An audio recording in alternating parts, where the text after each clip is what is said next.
पिछले दिनों हमने ग्रेविटेशनल फोर्स के बारे में पढ़ा। हमारे लाइफ में ग्रेविटेशनल फोर्स का बहुत ही इम्पोर्टेंस। तो ग्रेविटेशनल फोर्स का इम्पोर्टेंस क्या है? सबसे पहले सवाल ये उठता है। जैसे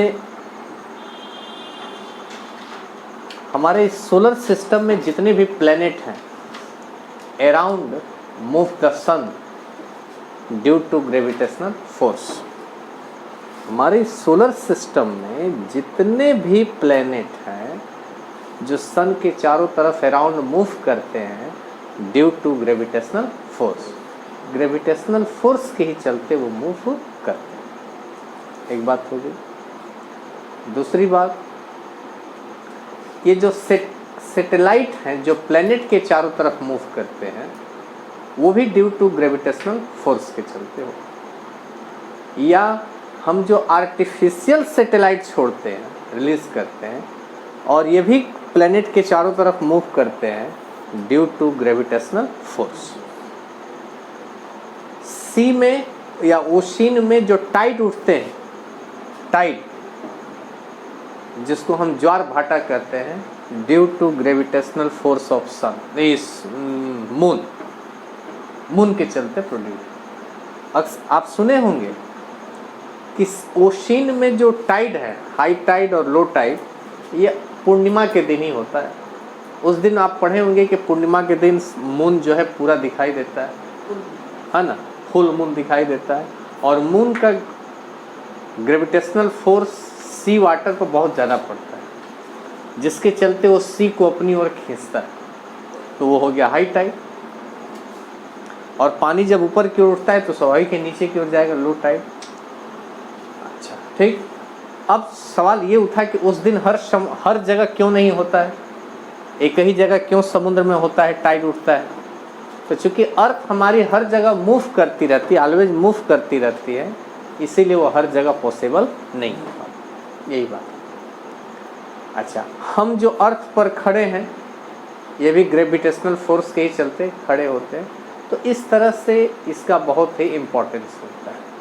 आज हम लोग पढ़ेंगे एक्सीलरेशन ड्यू टू ग्रेविटी। एक शब्द है फ्री फॉल। फ्री फॉल का अर्थ ये हो गया, फॉल मीन्स गिरना, फ्री, कि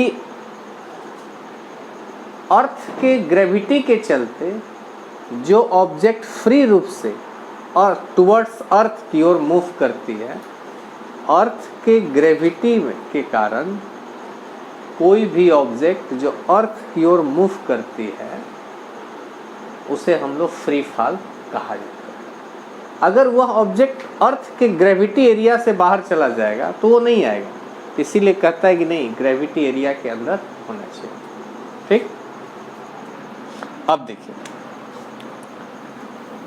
acceleration due to gravity. Acceleration due to gravity. देखो भाई, इसको देख लीजिएगा, एक बहुत बढ़िया टॉपिक है। इसका हमें फार्मूला भी डिराइव करना है ना। आइए देखिए, ड्यू टू ग्रेविटी आपने पढ़ा है कि भाई अर्थ जो है, देखिए ध्यान से, अर्थ के द्वारा जो अट्रैक्शन फोर्स लगता है हम उसको कहते हैं ग्रेविटी। ठीक, ये हो गया अर्थ। अर्थ का मास हम m मान लेते हैं। ठीक, अर्थ से है ना, एक ऊंचाई पर एक ऑब्जेक्ट है जिसका मास m है।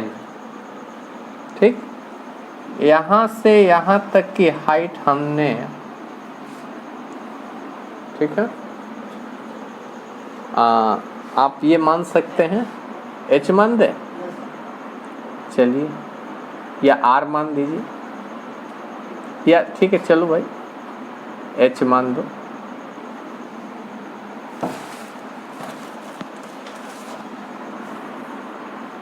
h मान दो, और यहाँ से यहाँ तक की हाइट आर मान, ठीक, आर मान दिया है ना, ठीक। अभी लिखेंगे नहीं, अभी इसका हम लोग एक डिफिनीशन अपने से बना के लिखेंगे। Let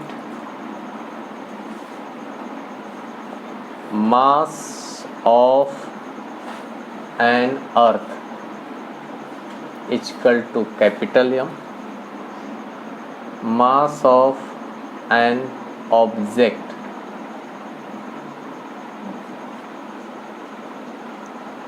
small M, small M, ठीक, object small M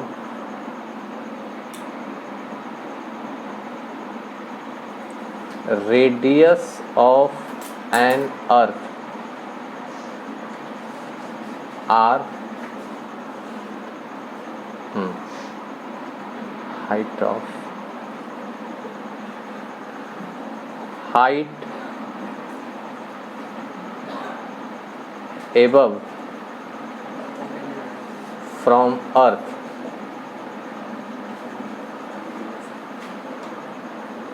h, height above from earth कितना हो गया h, ठीक। ऑब्जेक्ट स्टेबल ग्रेविटेशनल एरिया है ना, एक शब्द लिख देंगे, an object stable stable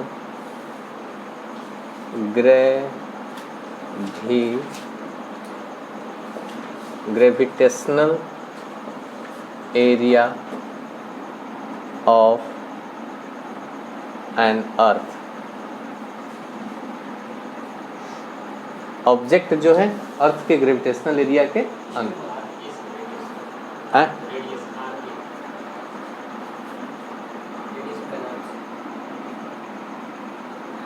N object gravitational area of an earth, यानी अर्थ के ग्रेविटेशनल एरिया के वो क्या है अंदर, ठीक। ग्रेविटेशनल एरिया के बाहर रहेगा तो नहीं आएगा, ठीक। हाँ, ग्रेवी, अच्छा चलिए यहाँ लिख दीजिए, according from law of gravitation,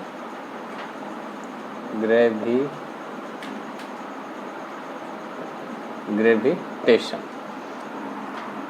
तो क्या कहता है भाई, लॉ ऑफ ग्रेविटेशन है ना,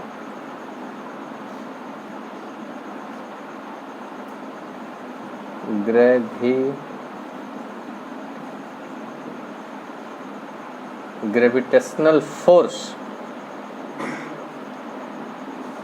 F इक्वल टू क्या होगा भाई, gravitational force F equal to G। दो ऑब्जेक्ट होते हैं, एक का मास कैपिटल M है और दूसरे का मास कितना है स्मॉल m, दोनों के बीच का डिस्टेंस कितना है h, h का स्क्वायर में हो जाएगा है ना, h प्लस r कर दो, h प्लस r स्क्वायर, हो तो है h प्लस r स्क्वायर, हाँ ऑब्जेक्ट छोटा भी हो सकता है ना, h प्लस r स्क्वायर। देख लीजिए क्यों r लिए हैं, क्योंकि हम सेंटर से डिस्टेंस मेजर कर रहे हैं, इसको इक्वेशन f कर दिया। पुनः हमने पढ़ा है F इक्वल टू ma, एक फार्मूला ये भी तो है, तो यहाँ पर हम एक लाइन कह सकते हैं A equal to G, A equal to, चूँकि हाइट से गिर रहा है ना, ऑब्जेक्ट क्या है, ऑब्जेक्ट हाइट से गिर रहा है, इसलिए F equal to mg equation 2। कोई पूछेगा क्यों भाई आप A के जगह पर G लिखें, तो सीधे कह दें कि ऑब्जेक्ट क्या हो रहा है भाई, फ्री फॉल, सीधे लिख सकते हैं फ्री फॉल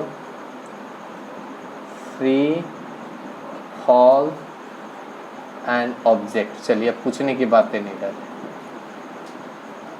अगर लीनियर मोशन में रहता तो ए लिखते हैं, हाइट से है इसलिए जी लिखते। चलिए from equation first and second, from equation first and second, दोनों फोर्स ही है, दोनों क्या है, फोर्स है, दोनों का वैल्यू भी सेम हो जाएगा। M G equal to F बराबर ये भी है, तो स्वाभाविक है कि दोनों फोर्स ही है, तो ये इसका भी वैल्यू दोनों के क्या होगा, सेम हो जाएगा। M G equal to G M H plus R square. अब देखिए स्मॉल एम कैंसिल हो गया, ठीक। अब देखिए क्या कह रहा है भाई, ठीक, g equal to G M upon h plus R square, ठीक। यहाँ पर एक लाइन कह रहा है कि अगर ऑब्जेक्ट अर्थ सरफेस पर हो, ऑब्जेक्ट कहाँ हो भाई, अर्थ के सरफेस पर, इफ एन ऑब्जेक्ट at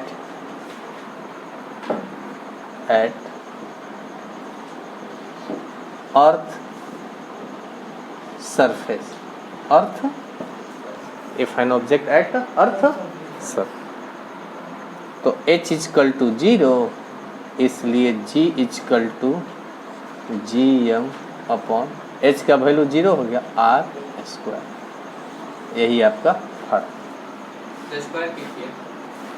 कहीं डिस्टेंस जो होता है, दो ऑब्जेक्ट के बीच का डिस्टेंस जो होता है स्क्वायर में होता है।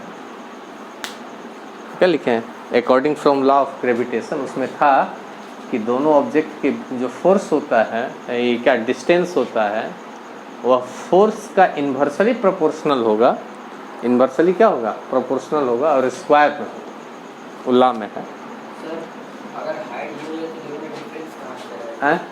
अगर हाइट 0 हो जाएगा, ठीक ठीक, अगर हाइट को अगर हम 0 कर दिए तो हमने क्या लिखा है, if an object at earth surface, क्योंकि अर्थ तो बहुत बड़ी है, अब हम सेंटर से ही कोई डिस्टेंस मेजर करते हैं, तो मान लीजिए कि यहाँ एक ऑब्जेक्ट है ऊपर, तो अर्थ का सरफेस सेंटर कहाँ है वो तो हमको मालूम नहीं है, लेकिन एक माना गया है ना कि भाई अर्थ का सर, तो कोई भी डिस्टेंस जो है उसके सेंटर से ही मेजर किया जाता है ना। तो ये बात होती है और कोई बात नहीं, इसीलिए यहाँ हमने सेंटर लिया है, सेंटर से यहाँ तक का डिस्टेंस आर ले।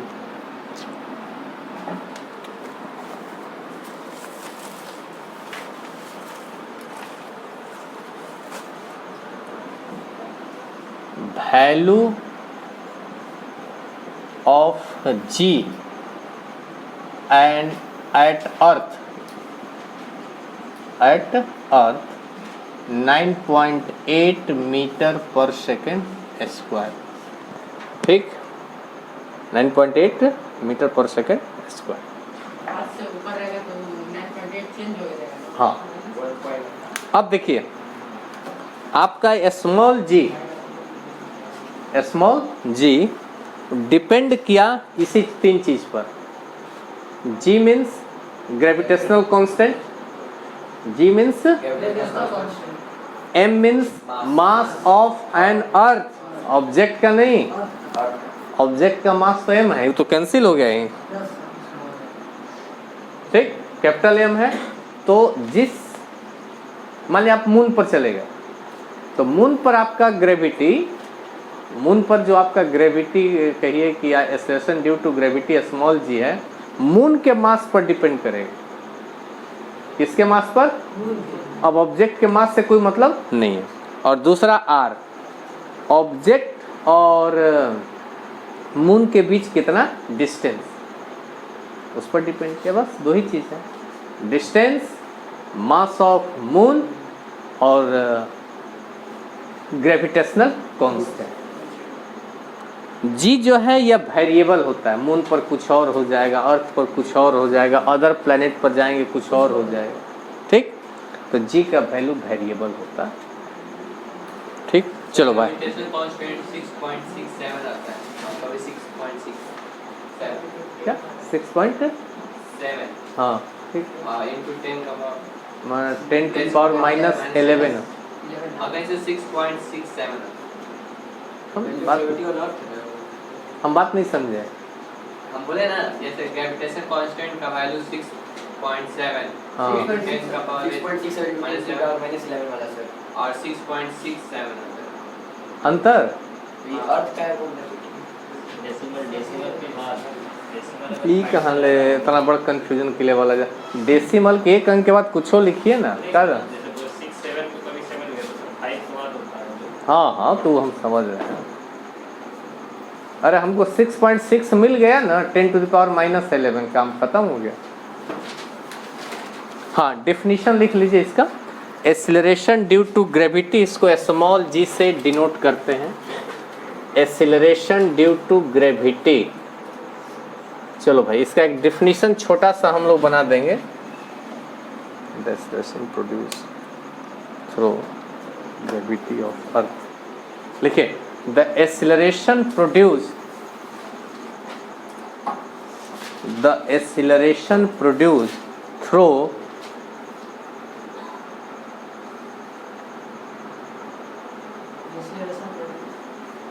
through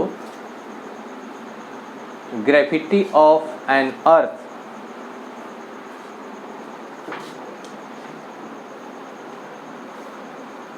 through gravity of an earth gravity of an earth is called acceleration due to gravity।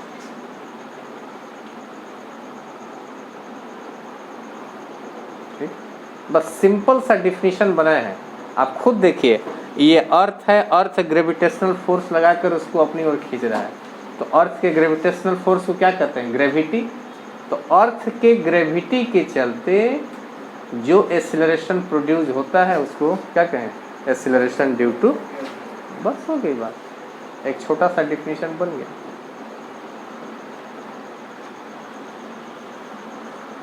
आप अपने से देख लें हर बात और अपने से लिखेंगे, कोई नया हमने इससे फार्मूला नहीं लिखा है, आपको अपने से बनाने आ जाएगा।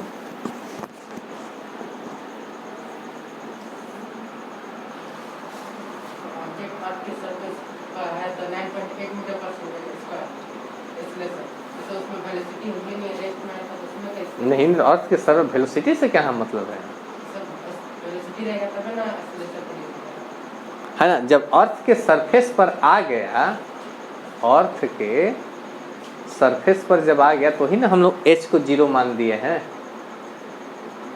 h को क्या मान दिया है? 0, कि हाइट 0 है भाई, अर्थ के सरफेस पर है, तो उस समय उसका ग्रेविटी कितना होगा, एक्सीलरेशन कितना होगा।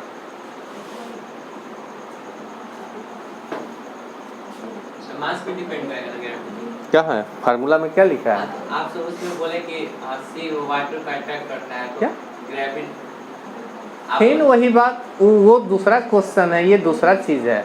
तो सही नहीं नहीं, हमने क्या कहा? वो ग्रेविटेशनल फोर्स है, ये एक्सीलरेशन है, वहाँ डाउट मत कीजिए, कंफ्यूज।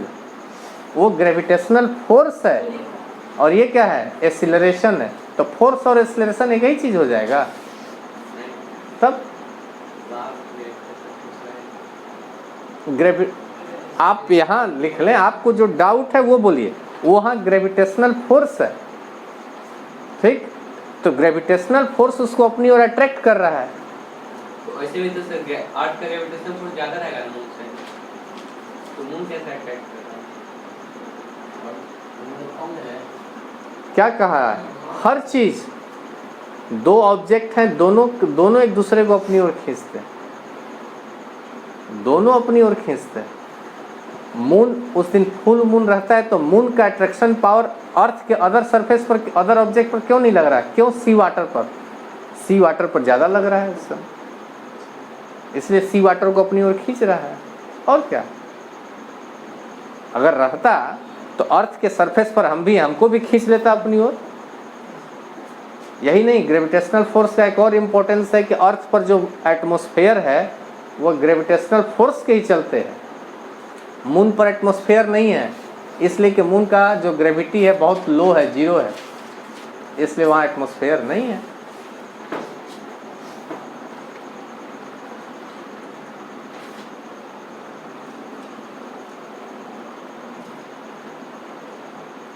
नहीं, फोर्स में और एक्सीलरेशन में आप अंतर जान जाए कि भाई फोर्स कहता है कि कोई भी ऑब्जेक्ट होगा यूनिवर्स में एक दूसरे को अट्रैक्शन करे, और वह फोर्स इन चीज़ों पर डिपेंड करता है।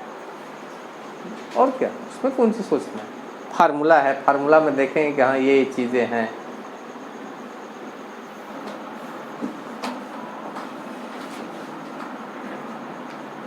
डिफरेंसेस बिटवीन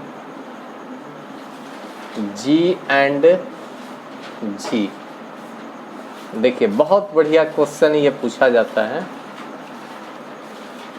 ठीक। कैपिटल G और स्मॉल g में डिफरेंस, ठीक। ये कई बार पूछा जाता है, इसमें कई लोग डाउट करते हैं, दोनों को एक के मान देते हैं। इसको कहते हैं ग्रेविटेशनल कांस्टेंट, इसको कहते हैं acceleration due to gravity. It is gravitational constant. It is universal. It is universal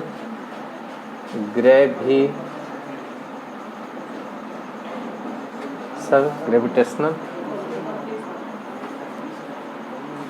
constant.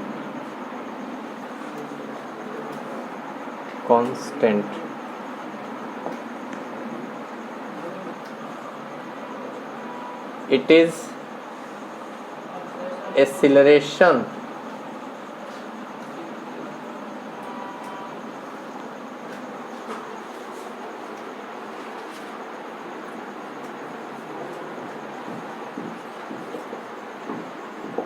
due to gravity, ठीक। ठीक, सेकेंड नंबर में SI यूनिट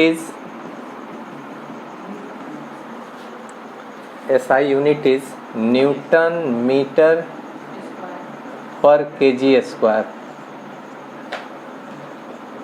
देखो भाई ये तो एक्सीलरेशन है ना, SI unit is meter per second square. Third, value of G is 6.67 into 10 to the power minus 11 Newton meter square per kg square, ठीक। Third, value of G is value of G is 9.8 meter per second square at earth पर, ठीक। चौथा, G equal to F R square upon M1 into M2, ये G का formula होगा। G equal to GM upon R square. और पांचवा लिखिए,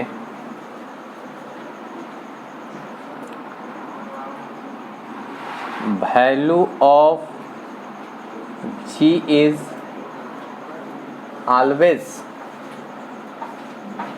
constant, always constant and universe verse. और इसका लिखिए, value of G is variable, ठीक।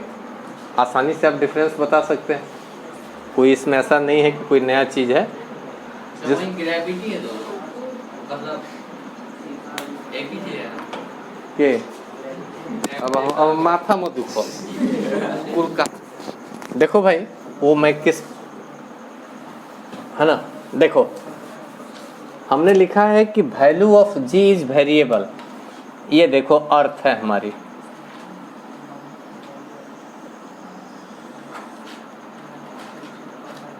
देखिए अर्थ जो है ना हमारे पोल पर थोड़ी सी फ्लैट है,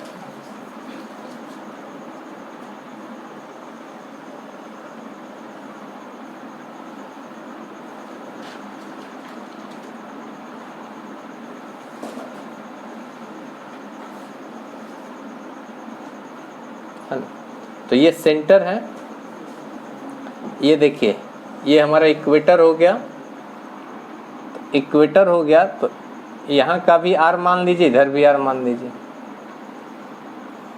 तो ये वाला आर जो नॉर्थ पोल और साउथ पोल है, वो जो आर है कम होता है, वो जो आर क्या होता है कम होता है पोल पर का, यानी यह जो आर है लेस देन आर। ठीक, ये वाला आर क्या होगा अधिक होता है, अधिक हुआ, और पोल पर आर क्या हुआ कम हुआ। ठीक, तो जब हम g का वैल्यू निकालेंगे g equal to G M upon R square. ठीक, ये r अधिक है, ये r क्या है अधिक है, तो हमारा ये डिस्टेंस अधिक हो गया, तो g का वैल्यू क्या होगा कम होगा। इसके क्या है इन्वर्सली प्रोपोर्शनल है, इस r के क्या है यह इन्वर्सली प्रोपोर्शनल, यानी कह सकते हैं कि इक्वेटर पर g का वैल्यू जो होता है कम होता है देन पोलर। पोल पर r का वैल्यू क्या है कम है, तो जी डिस्टेंस कम हो गया। जब डिस्टेंस कम हो गया तो यहाँ पर आपका g का वैल्यू क्या होगा अधिक। लिख लीजिए नोट में, value of g small g, value of g at pole is more than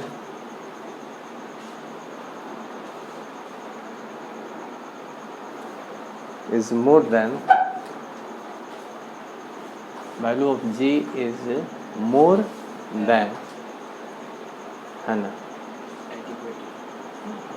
than equator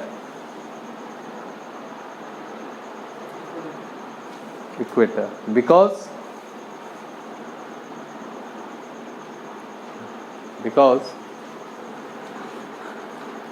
radius of earth at pole is less than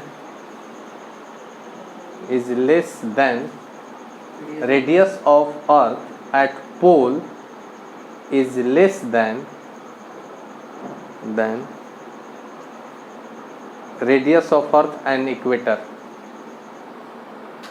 radius of earth and equator,